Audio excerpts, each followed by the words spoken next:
लोकप्रियतेसाठी असेल तर आमचा या बिलाला विरोध आहे. सभापती महोदय, कायद्यातील तरतुदींचा आधार घेऊन या ठिकाणी डान्स बारमध्ये ऑर्केस्ट्राच्या नावाखाली जे काय अश्लील नृत्य केलं जातं आणि त्याला आळा घालण्याची तरतूद या विधेयकामध्ये सभापती महोदय या ठिकाणी आहे. सभापती महोदय, एक चांगलं विधेयक सरकारने या ठिकाणी आणलेलं आहे आणि आज आपल्या सगळ्यांना स्वर्गीय R.R. आबा यांची आठवण निश्चितपणे या ठिकाणी करणं आवश्यक आहे. कारण ते गृहमंत्री असताना या ठिकाणी मगाशी परब साहेब यांनी सांगितलं त्याप्रमाणे एका लक्षवेधीवर या ठिकाणी तात्काळ डान्स बार करण्याचा त्या ठिकाणी निर्णय सभापती महोदय या ठिकाणी त्यांनी घेतला आणि त्याच्यामुळे हजारो कुटुंब आज या डान्स बारमुळं त्यांची मुलं, घरातील कर्ती लोक, आम्हा त्या ठिकाणी मिळालेले पैसे, त्याचा विनियोग अशा गैरपद्धतीनं डान्स बारमध्ये त्या ठिकाणी केला जायचा आणि त्याच्यामुळे ही हजारो कुटुंब उद्ध्वस्त होण्यापासून सभापती महोदय त्या ठिकाणी वाचलेली आहेत. परंतु सभापती महोदय, कायद्याला पळवाटा काढणारी लोक खूप आहेत आणि त्याच्यामुळे आता डान्स बारवर बंदी आल्यानंतर ऑर्केस्ट्राच्या नावाखाली डान्स बार सभापती महोदय सुरू केलेत.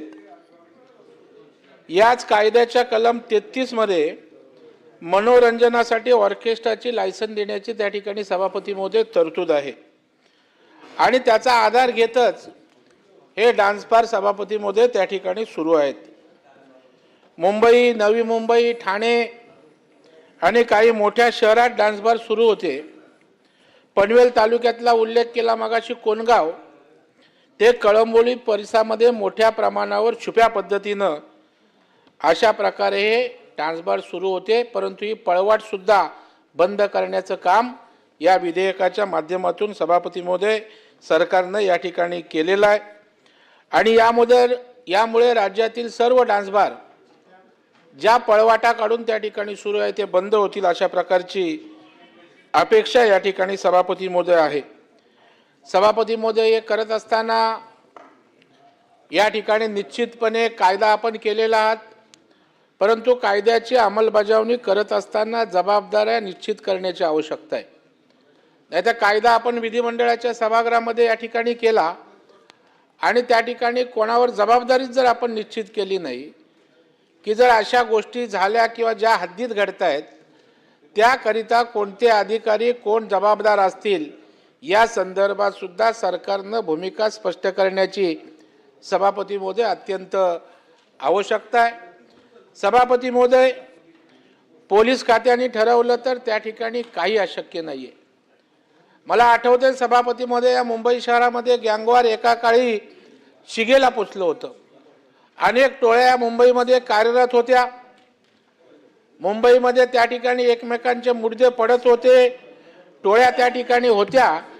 परंतु ज्यावेळेला स्वर्गीय गोपीनाथ मुंडे साहेबांनी त्या ठिकाणी ठरवलं आणि मुंबईतल्या गँगवॉर त्या ठिकाणी संपूर्ण त्या ठिकाणी टाकलं आणि म्हणून सभापती महोदय, या ठिकाणी या विधेयकाच्या निमित्तानं मंत्री महोदय मी आपल्याकडे विनंती करतोय की हे करत असताना स्थानिक वरिष्ठ पोलीस निरीक्षक असेल, तिथला DCP असेल, त्या ठिकाणचे एक्साईजचे अधिकारी असतील किंवा या विषयाशी संबंधित ज्या ज्या यंत्रणा आहेत त्यातला कुठला अधिकारी जबाबदारी असेल, या ठिकाणी ही भूमिका सरकारनं या ठिकाणी सभापती महोदय घेतली पाहिजे.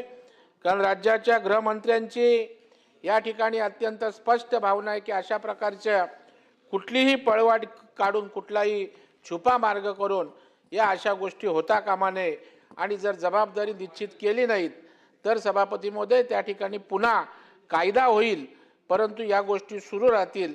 तर याची दक्षता आपण घ्या आणि कोणावर जबाबदारी निश्चित करणार आहात हे आपल्या उत्तरामध्ये त्या ठिकाणी सांगावं अशा प्रकारची आपल्याला विनंती आहे. सतीश पाटील महोदय, विधेयक